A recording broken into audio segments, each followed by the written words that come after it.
Today we're making Rice Krispie treats in the air fryer. We got the multicolored, we got some Peeps from Easter. They're not expired, I promise.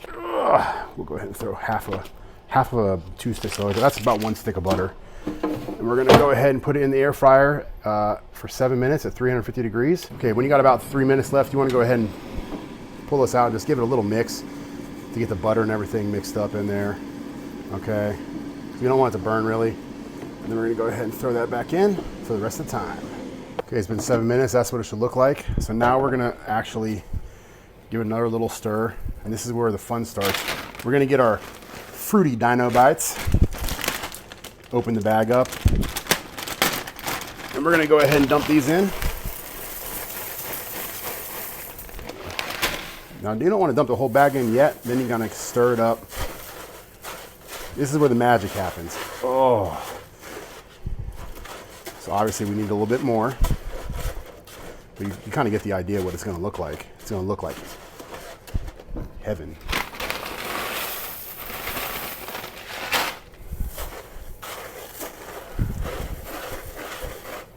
This gets you a good workout.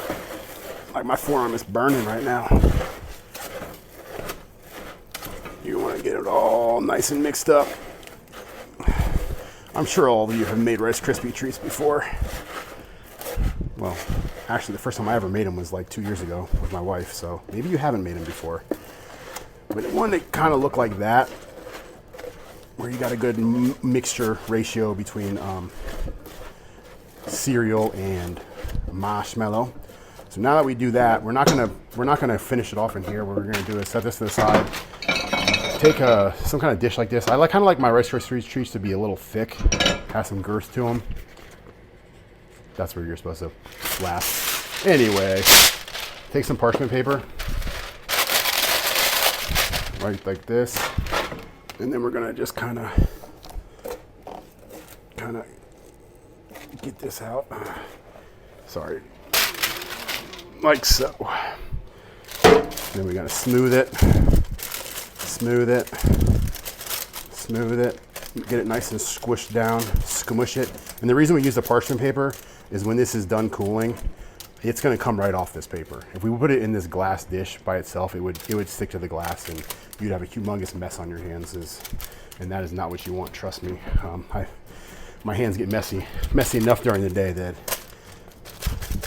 this isn't the kind of sticky stuff I would want on it. So anyway, we're gonna go ahead and do that, throw it in the fridge for about 3 hours, and we'll be right back. So what you're going to want to do now is you're going to want to take it out of the bowl after you get it out of the fridge, and as you can see, it's going to come right off the parchment paper. So that's one reason we use it. Now we're going to take a knife and we're going to cut it into squares. So that's what I'm doing right now. And again, I like my Rice Krispie treats a little thicker, and you'll see why. It gives you a better bite. You feel like you're eating more. Well, you are eating more, but man, these are so good. Like, look at that. Oh, it's almost like a thick brownie. And wait till you see the pull. Look at the marshmallows. And we're going for the taste. Boom. It's amazing.